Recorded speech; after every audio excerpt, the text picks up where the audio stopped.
Senator Sanders is joining me now. Senator, thank you so much. Congratulations on your wins last night. I want to ask, though, about you're welcome, about a pattern emerging, including last night.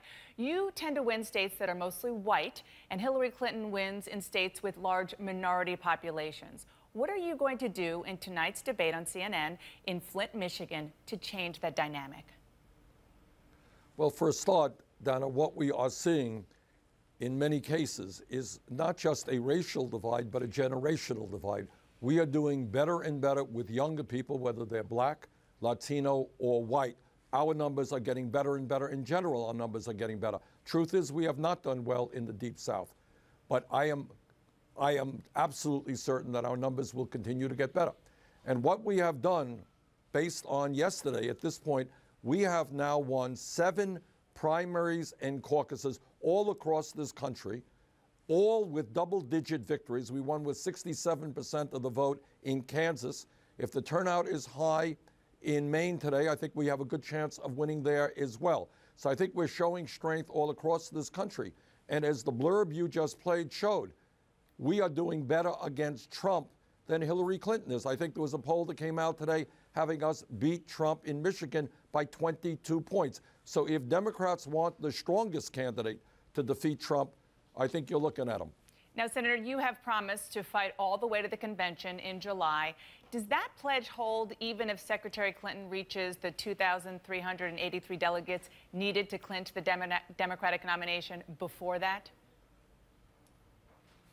Dana, when I started this campaign, I was at 3% in the polls, 3%. People considered us to be a fringe campaign. We have made enormous progress over the last 10 months. We have now 5 million individual contributions, campaign contributions. We don't have a super PAC. BernieSanders.com is doing fantastically well in raising money from ordinary Americans. We are going to stay in this campaign to the convention in July. Every state has the right to vote for the candidate of their choice. But we believe we have a path. Yeah, go ahead. I'm sorry. No, Senator, but will you do that even if Secretary Clinton gets the number of delegates needed in the contests before the convention? Dana, you are speculating. I don't think that's going to happen. I think that we have a lot of strength in very large states all across this country. I think we're going to do very well in New York State. I think we have a good chance of winning throughout the West Coast, in California, state of Washington, Oregon.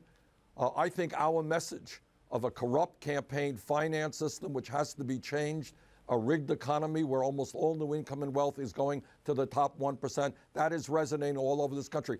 So I don't want to speculate as to what happens tomorrow or 3 weeks from now. We think we have momentum, and we think we're going to do just fine. You just speculated that you're going to win those contests, but I'll let you go on that one.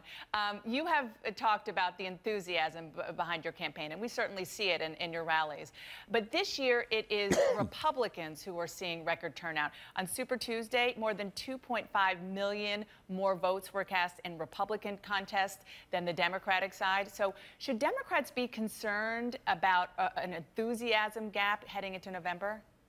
No, I don't think so. I really don't think so. I think just yesterday in Kansas, there was a record-breaking turnout. I believe in Colorado on Tuesday, Super Tuesday, there was a record-breaking turnout. In Massachusetts, the turnout was very, very high. In Iowa, the turnout was high. I think one of the goals of our campaign is to revitalize American democracy. To make sure that working people and young people know that when they participate in the political process, they have real power, that in fact we can take on and defeat the billionaire class. So I don't agree with you. I think within the Democratic primaries, not in every instance, but in many of the states, we are seeing our numbers higher than in 2008 when Barack Obama ran an unbelievable campaign and his numbers were off the charts. In some states, we're actually seeing higher turnouts than in 2008. Senator, I want to ask you about something that was in the news this week. A former Hillary Clinton staffer who helped set up her private email server accepted immunity and will talk to federal investigators. I know you've said that the American people are sick of hearing about Secretary Clinton's emails, but does this development concern you? Well, as I have said, Donna, we are going to focus on the issues facing the American middle class. And it would be a good idea every now and then if the media did that as well. Middle class in this country is disappearing. We have massive income and wealth inequality. Got millions of people trying to make it on $12,000 a year Social Security, and we're trying to increase those benefits. So my focus right now is on the issues that concern the young people who are paying outrageously high student debt, working people, senior citizens, veterans. Those are the issues that I will focus on.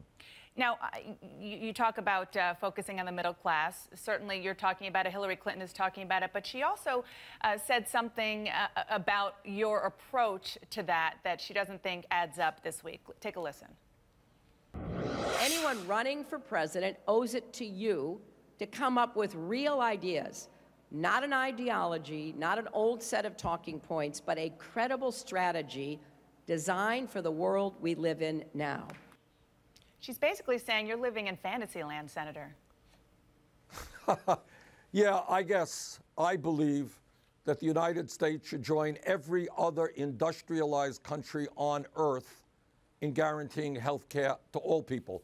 Is that fantasy? If Canada could do it, the UK could do it, France can do it, you know what? I don't think it's fantasy to say that we can do it in the United States. Is it fantasy to say that our young people should be able to go to college regardless of their income as we establish free tuition in public colleges and universities? Well, Germany has that, Scandinavia has that, countries all over the world have that. Is it fantasy to say that we should end the obscene level of income and wealth inequality where the 20 wealthiest people in this country now own more wealth than the bottom 50%. All of that may be fantasy to the ruling class and the big money interest in this country. I don't think that's fantasy to the working people of this country who are working longer hours for lower wages, who are tired of establishment politics and establishment economics. Every proposal that we have brought forth, we pay for. We are going to save, in terms of health care, middle-class families thousands of dollars a year on their health care bills. Yeah, maybe the drug companies don't like it and the insurance companies don't like it. I think the American people do like it. I think we're going to change our trade policies. Secretary Clinton has supported almost every one of these disastrous trade agreements, NAFTA, PNTR with China, which have cost us millions of decent-paying jobs. Companies shut down, moved to China. I have opposed all of them. All right. This is not fantasy. This is reality. We've got to stand up for the middle class. Well, Senator, I'm sure all of those topics will be brought up tonight when you are going to face off with Hillary Clinton on the debate stage in Flint, Michigan, right here on CNN, and we look forward to that. And thank you for joining me this morning. Thank you, Donna.